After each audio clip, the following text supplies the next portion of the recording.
if one person buys a used item instead of new in the year, it could save almost 6 pounds of CO2 emissions, which is the equivalent to removing 500,000 cars off of the road for a year.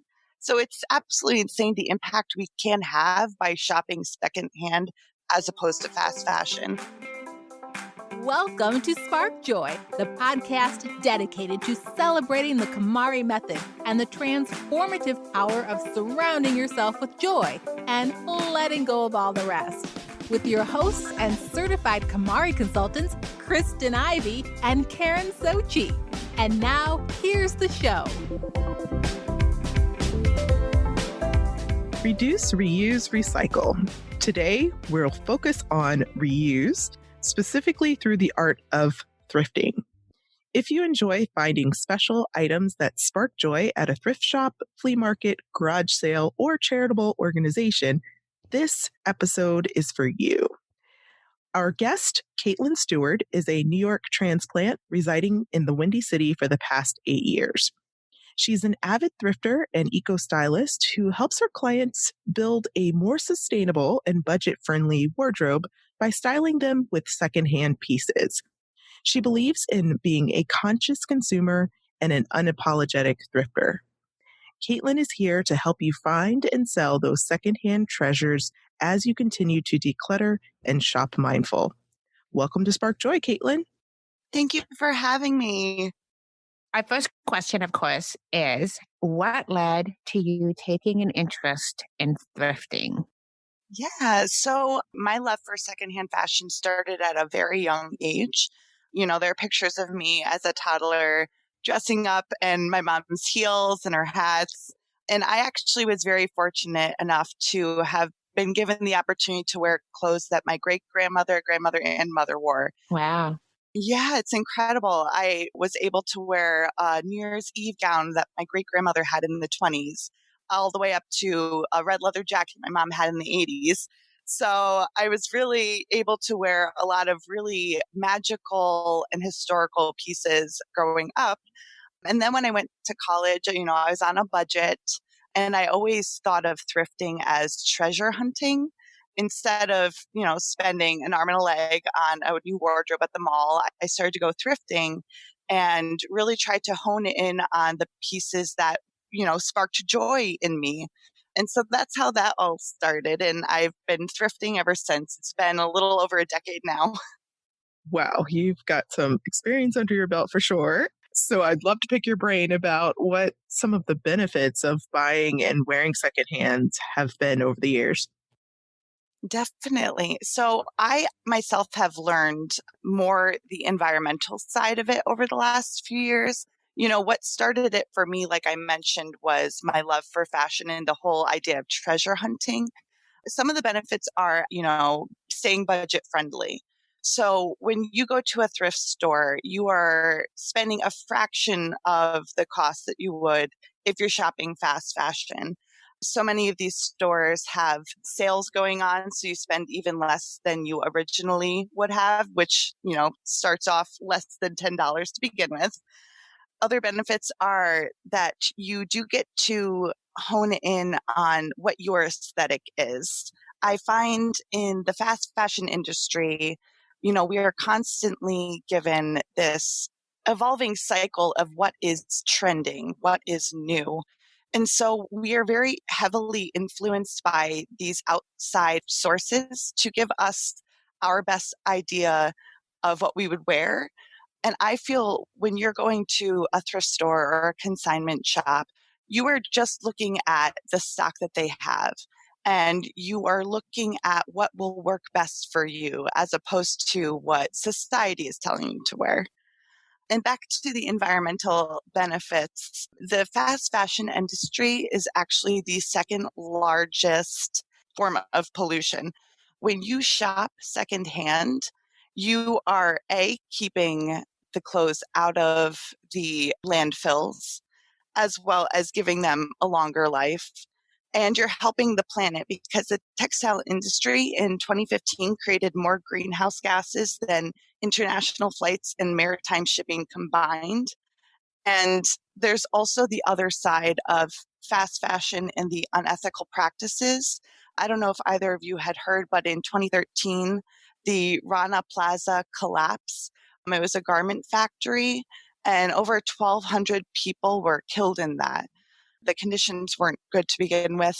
The building had cracks in the foundation, and the garment workers were still told to go to work despite that.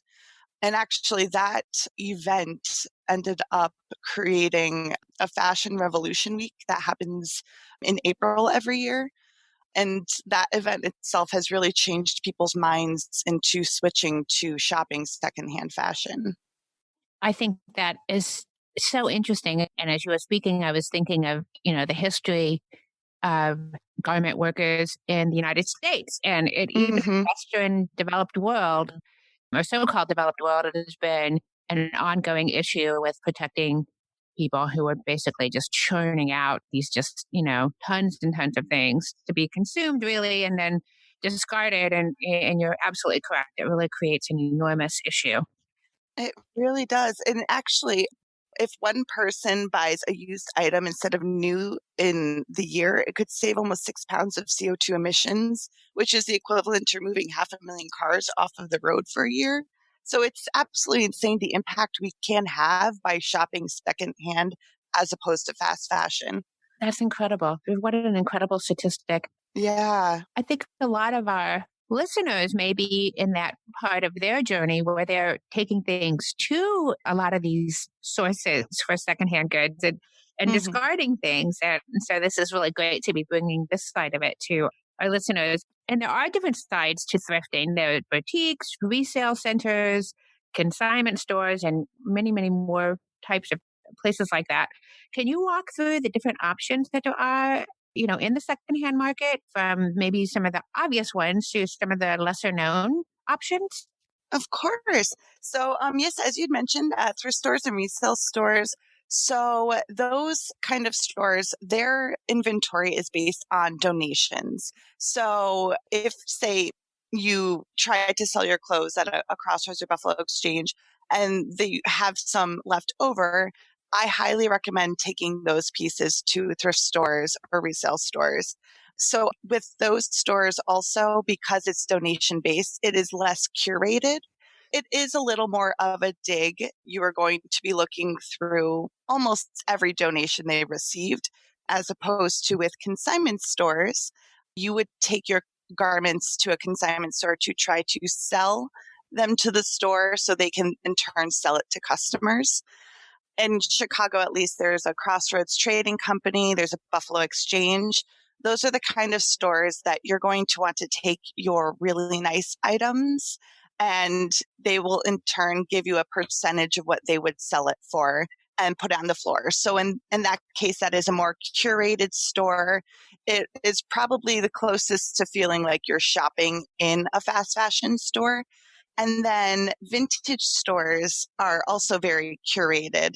A lot of these vintage store owners end up going to either private buys or estate sales. And these garments are vintage, so they're older than 20 years. And there is definitely, I have found in vintage garments, a higher quality of the garment when it was made than, fast fashion now that they're working on a 52-week seasonal cycle and everything is just quickly made and cheaply made. So those vintage stores end up having some, in my opinion, beautiful treasures. I highly recommend checking out a vintage store if you've never been in one. It'll be sequins and glitter and just majestic pieces. We're all spending a bit more time at home these days for the health and safety of ourselves, our family, and our community. Are you feeling a little too close to your clutter for comfort? Maybe you're buried under stuff in the home office or craft space, or you're trying to carve out dedicated space for work or homeschool in your basement or on your dining room table. Or maybe you've noticed just how much time you're wasting looking for important papers and emails instead of shifting your time, energy, and resources towards the things that truly matter. During quarantine, my number one priority is to get as many people as possible clutter-free and prepared for the other side of this challenging season. If you're regularly asking yourself, where should I put this? Or am I letting go of enough? Or am I even doing this right? As you KonMari, a customized virtual tidying experience may be the perfect next step for you. While stay-at-home ordinances are activated, I'm continuing to offer virtual KonMari-based active tidying lessons, including a Tidy Desk special, perfect for those working or learning from home. Visit fortheloveoftidy.com and click Free Consult to discuss the various virtual organizing options available to help you dig out and choose joy once and for all. I have to tell this story, and I've told it before, about some of the things that you can find at even the donation stores like Goodwills and the Salvation Armies. Before I did my KonMari organizing, I too was very susceptible to if it's on sale, no matter what, it's something that I should buy. And I bought Right. the Prada shoes, which is certainly not something I bought very often. And they were gorgeous, absolutely stunning shoes, about a size too small. But Oh, darn it, no. I was going to get them anyway. I wore them for a block going to lunch. And not only did I feel horrible because these shoes were just killing me, but the looks on people's faces when I was trying to get down the street of these shoes was just so humiliating. So I was like, of Oh, course, no. these have to go. I sent them off to our neighborhood donation center when I did my KonMari tidying. And within about a week, I was walking by the shop and I saw them in the window. I was so proud that my discards had made the Goodwill window. So you Right. never know what you're going to find. No, you really don't. And that's incredible that you found those to begin with. I've also had some great finds in vintage stores. But as I started to curate things through this idea of joy, one of my criteria was if it doesn't feel good on, it doesn't stay. So if it's itchy or if it's tight or if I can't breathe when I try it on, it makes me sweat. I realized that I'm very sensitive to polyester and wool. So Yeah. those two materials show up a lot in vintage stores. So I've had to kind of resort to picking up more accessories at vintage stores than full pieces because most of the time, even trying it on in the dressing room, I would start to sweat or have a reaction or itch or my skin would get red. Well, I think that's great that you're going into the shopping experience knowing that you aren't going to wear those pieces and instead turning your eye more to the accessories, which are also stunning. They really are. Oh, I absolutely love vintage accessories. I have so many classic ones still working hard for me. They spark so much joy. And I was exploring the idea of moving here to Chicago, and I was visiting my friend in Evanston, and we went to this amazing store that actually curates certain parts of the store from a trip that the women go on to Mexico. And then they bring the owners, like they could bring it all the stuff back. That's just amazing. And I have this necklace that I wear all the time that's from their journeys. And they also have like on the basement level, all kinds of like less vintagey, more like recent stuff. And I bought some rubber boots from there and I wore those things every day to walk my dog since I bought them. And it was just this year where I had bought a new pair of rubber boots because those were starting to wear out, but I kept both of them. The most random strangers were complimenting me on the new pair of rubber boots so much that I realized it was time to let go of those old faithful ones that I had gotten from the Evanston store. And it was so hard for me to say thank you because, I mean, they literally were like slick on the bottom with no tread. Like they needed to go. I think my dog like Oh, bit a no. chunk out of them a long time ago and I still was trying to make these boots work. So I let those go so the other ones can shine. And now when it's weather appropriate, I wear my new rubber boots, but I'll never forget the ones I got for a deal. I think they were under $10 at Oh, my this store. goodness. Great mix of vintage and then the more common fast fashion type of recent items too. Well, I'm glad you found those. So let's talk a little bit about the donation side of the equation here. So I'm sure thrift store owners have their preferences. What's in high demand these days? Yes. So across the board, generally, they're just trying to look for good condition items. The thrift stores that I go to may pull out pieces that are seasonal, but all year round, they're taking whatever good condition pieces that you have. And if you have pieces that are, stained or ripped, many thrift stores, if you just separate those closed and let them know that you want to have them recycled, there are many thrift stores that will take those to recycle them for you. But, for what they are going to sell, they're looking for good condition pieces. They take clothes, accessories, books. Some stores even take linens, even electronics and kitchenware and picture frames. Thrift stores tend to be kind of a one-stop shop. So if you have decor as well as your clothes that you're looking to unload to a thrift store, they will take it. Other things that they will take, furniture as well. There is a thrift store, a resale shop in Chicago called Brown Elephant that has 3 different locations, and they take furniture. And I always recommend, if I ever have a friend that's looking for a furniture piece for their apartment, I always recommend they go there. Or there's another store called Mount Sinai Resale. Thrift stores can be a really great place to find those furniture pieces that are undoubtedly very expensive, that just maybe need a little love, and then you can add your own touch to them and then add them to your home. And for the fashion side, since fashion is cyclical, it is really easy, in my opinion, for someone to shop trends at the thrift store. As I mentioned, the thrift stores put out anything that works seasonally. But if you follow the trends for, say, spring coming up, you can certainly go into the thrift store and find those trends within the racks. When it comes to things like consignment Mhm. or, the venues that will buy your things outright, obviously we want to have a better idea of what kinds of things are selling in that type of an environment. And a lot of times I'll have clients who are really disappointed that something that they felt would be in high demand isn't so much. How do you know what actually is worth taking to a consignment venue as opposed to a donation? Of course. So a lot of it will be the brands that you have in your closet. Places like Crossroads and Buffalo Exchange are looking for brands, like Levi's or Madewell, Free People, Gap.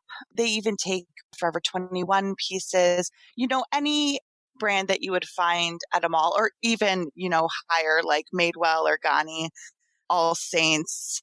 So if you have those, more upscale brand pieces, I think they will do well in the consignment stores. The consignment stores also look at how long the piece has been out. So if you can keep track of how long you've owned a piece, because the consignment stores are less likely to take pieces that are older than 2 years, and they can tell how old the piece is by the tag. So just keeping track of how long you've owned a piece, I bring in what I have, and if it doesn't sell, then I donate it. So don't feel discouraged if they don't take a piece, because your piece can find a good home in another store. And then for the things that are trending right now in fashion, pattern is very huge right now. So if you have animal print, polka dots are really big, 60s inspired floral prints, plaids, a lot of statement blazers. There's a trend right now with, strong shoulder blazers that has a very, 80s feel to it. Disco collars too. A lot of the trends right now are, harking back to the decades like the 60s, 70s, and 80s. Fashion is cyclical, so it's all coming back. And those are the kind of things that the consignment stores will be looking for. Some of them do take vintage pieces, but they want to take the vintage pieces that seem current. As well as we had mentioned, the consignment stores are going to be buying seasonally, whereas the thrift stores just put clothes out seasonally. So if you're trying to sell in spring, I don't recommend, trying to take your sweaters or your heavy coats in. Right. So true. That is so interesting to know about looking at the tags to discover how old the garment is. I always assumed that everybody that worked at the consignment shops was just entirely aware of everything that was in the stores and they just knew by looking at it. So this is really interesting new information for me. Yeah, and I don't quite know how they discover it, but I know that they look at the tags and they have some kind of system, if you will, to know how old the garment is. They definitely have a system, and I see them looking all this information up. And what you said about Right. the relevance of the seasons, I definitely had that experience recently. I don't haul big loads of things anymore to consignment stores or donation centers, but every now and again, I organically shed something. So recently, I was letting go of a sweater, a bag, and a vest that had some fur on it. So you consider it like a transitional kind of winterish vest.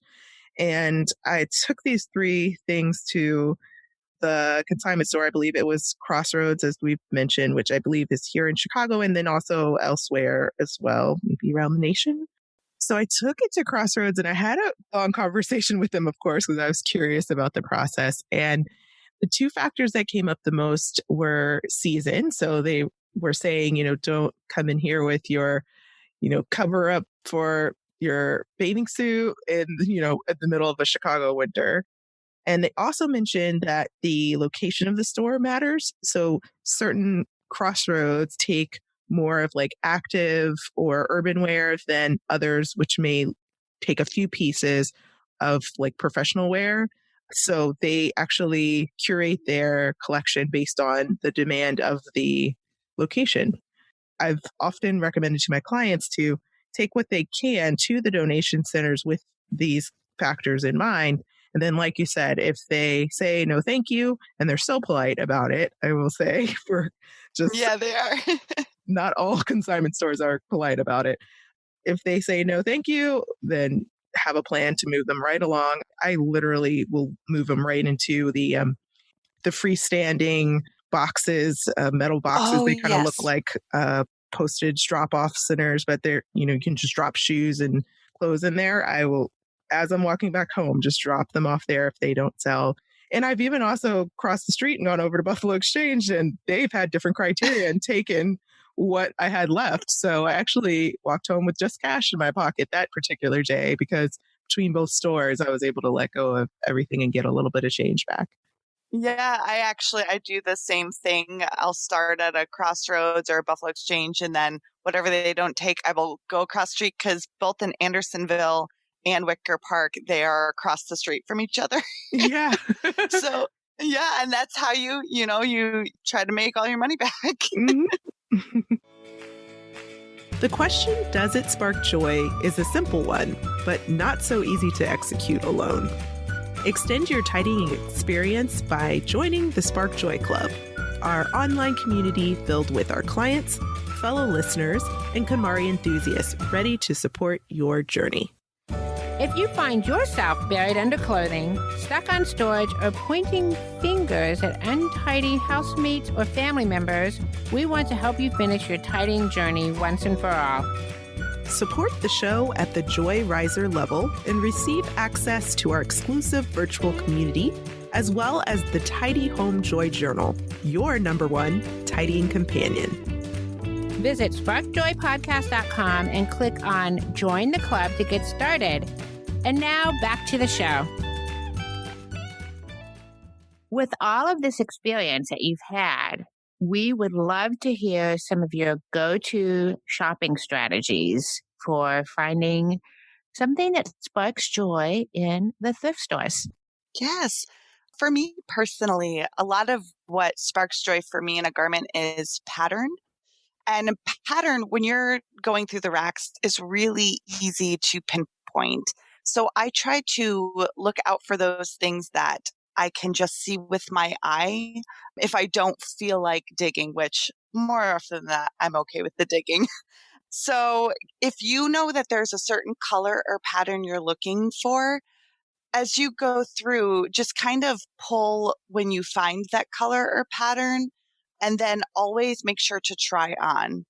I also highly recommend, I don't know if either of you have noticed, when you're done trying things on, the go back rack is a treasure trove of beautiful pieces because it is almost like a curated rack in the store because it is pieces that people thought looked nice but just didn't work for them. So they put it on the go back rack. I am always looking through the go back rack to see what I can find. Another great tip is looking outside of your sizing section. There's many times in a thrift store that, people pick up a piece and then they just kind of put it back wherever they found it because it's not like it'll stick out in a sore thumb in a fast fashion store where, oh, it's clear that that garment doesn't go there. They're all different pieces. So people end up discarding in whatever section. So I always highly recommend looking through sections that aren't your size because you may actually find your size in those sections. I also very much recommend truly examining the garment because it is a secondhand piece. You do have to look out for any possible rips or stains. And there's nothing worse than taking home a garment that you like and finding out that it has a major rip you didn't notice or a stain. And when deciding on a piece, I always recommend thinking of 4 different ways that you can integrate that piece into your wardrobe, 4 different looks that you can use for that piece so that you know that you are truly taking a piece into your wardrobe that will work. I know sometimes it can be very exciting to go into a thrift store, and because it is less expensive, to just kind of find anything that you think looks cool. But if it looks cool but isn't going to work with you already own, it's not going to serve you in your wardrobe. Those tips are fantastic. And I love the one about really shopping outside of your size to find things that have been misplaced. I know that even is applicable in a regular retail store because when I used to shop at DSW, people would hide their size 5s in the size 10 and 11 section and vice versa. Oh, no. So that they could come back another day and buy them. Yeah, I've always done that. Like, dug through as many racks as possible, even whatever is outside of your sizing. It's the best tip. Let's see. So you are definitely in tune with the thrift scene here in Chicago. And I imagine you may lean on some secondhand stores online or virtually. Yes. So I very much enjoy, there are a lot of vintage sellers that I follow on Instagram that end up selling pieces on Etsy. And I always really enjoy shopping small business and supporting those vintage owners. So there are a couple of stores on Etsy that I have shopped from in the past, and I still own the pieces that I got from them. So one is the Edit.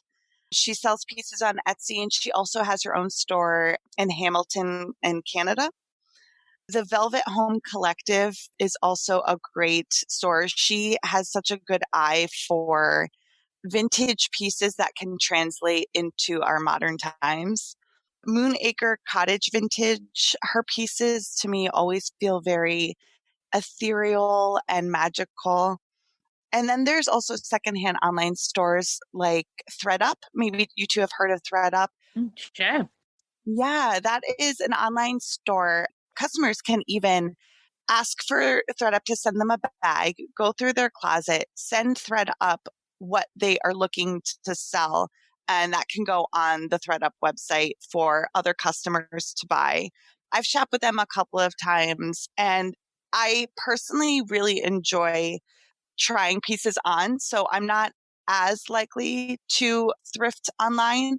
With a place like ThredUp, I tend to shop more vintage online, but I have had a great experience with ThredUp in the past. And also there's Poshmark, which I think is huge right now. I'm actually currently trying to find decor for my wedding, and Poshmark has so much decor on there. So in addition to clothing, they also have accessories and decor. So that is a good, well-rounded website to shop secondhand. I love Poshmark. In fact, I have a beautiful candle that is outrageously expensive retail on its way to me from Poshmark. They have amazing things, and you really just have to kind of think, oh, let me just put this keyword in and see if they have anything there that fits my criteria. And they have a lot of stuff. It's really an amazing place. They do. I also really love Poshmark, so much so that I went to the launch party for Poshmark in DC when I was living there. And this happened so many years ago now, I guess, because Poshmark was brand new at the time. Oh, wow. So it holds a special place in my heart. A lot of shoes that I had went up there, and some massive cyclical purge that I was going through at the time, I'm sure. The problem was I found myself turning the money right back around and buying things from that platform to the point where I was probably spending more net. I would love to hear your thoughts on kind of setting boundaries for those who are being a bit more conscious about assessing their shopping behaviors while trying to donate. Yeah, that's a great question. And that's actually something that I've dealt with personally. So when I first started thrifting, because it was less expensive and it was this new idea of hunting for treasures in a store, I honestly would just take home anything that I liked, which became a problem both for my bank account as well as my space in my home. So I have over the years, including eco styling, I've really tried to hone in on figuring out how to shop consciously. And then in turn, sharing with my clients what to pay attention to so that they are not just bringing any old thing home. When you're trying on a garment and trying to figure out 4 different looks in your wardrobe, that is a great way to figure out if you are going to be shopping consciously. If that garment is going to work for you in your wardrobe and you feel really great in it, it is worth taking home. I always tell my clients, because we all have our insecurities. And so I always try to speak with them and figure out how they truly feel in the garment that they're in. I have a theater background, so I can kind of pick up on some subtleties in people's body language or when they're looking at themselves in the mirror. And I can pick up on if someone feels uncomfortable in a garment. And I always tell them, if you have any doubts now, and you take it home, you are very likely not to pull it out of your closet. Because if you're doubting it now, you're going to doubt it in your closet. And it is very important to have a rough idea of what you already have in your wardrobe so that the pieces that you're bringing in will integrate well and will create looks that you feel happy and great in. Well, you've certainly shared a lot of helpful tips today regarding thrifting, but we'd like to know, what is your very favorite tip when it comes to thrift store hunting? My favorite tip is definitely to try everything on. Not only could you find your size in another section, but it's possible that there is a garment that has the size on it, but you hold it up and you're like, this could fit for me. So I highly recommend trying absolutely everything on that you find so that you know that it looks good on you, that you feel good in it. And actually trying it on, you're more likely to see any imperfections it might have. Not all thrift stores have dressing rooms. So I always tell my clients to come in workout clothing. So body fitting pieces like leggings and a tank top so that you can still try garments on without ruining the integrity of the garments. You can actually see how it will look on your body. So there's no excuse not to try on at a thrift store. Great one. And of course, we can't part today without asking you at this very moment, what sparks the most joy in your life? So right now, as I briefly mentioned before, I'm currently planning a wedding. And I am trying to make this wedding as sustainable as possible. And so my partner and I have been, for the last 6 months, been going out and trying to thrift decor and really trying to create a magical space. And we've actually sourced a lot of secondhand decor that works really well with the vision in our heads. It's sparking a lot of joy in me to see it all come together and to have it come together with something that I'm passionate about, like thrifting. Well, congratulations on your engagement. And I follow you on Instagram, so I can't wait to see how all of these finds work together and create this magical wedding. How can everyone keep in touch with you? Yes. So on Instagram, I am Windy City Thrifter, as well as on Facebook, I'm Windy City Thrifter. And then I also, if you are ever looking to book a session with me, both locally based in Chicago or virtually, you can reach me at windycitythrifter@gmail.com. Perfect. We'll make sure to include your information in the show notes. And thank you so much, Kaitlin, for joining us today and demystifying thrifting for us. Thank you so much for having me. This was a joy. So now we want to hear from you. Tell us your burning tidying questions or share stories about how KonMari has impacted your life. Head over to Apple Podcasts to subscribe and review the show, which helps us reach others along their tidying journeys. To extend your tidying experience, you can join the Spark Joy Club. Visit sparkjoypodcast.com and click Join the Club to become a member of the Spark Joy community, or join us on Facebook, Instagram, and Twitter. Thanks for tuning in, and we hope your day sparks joy.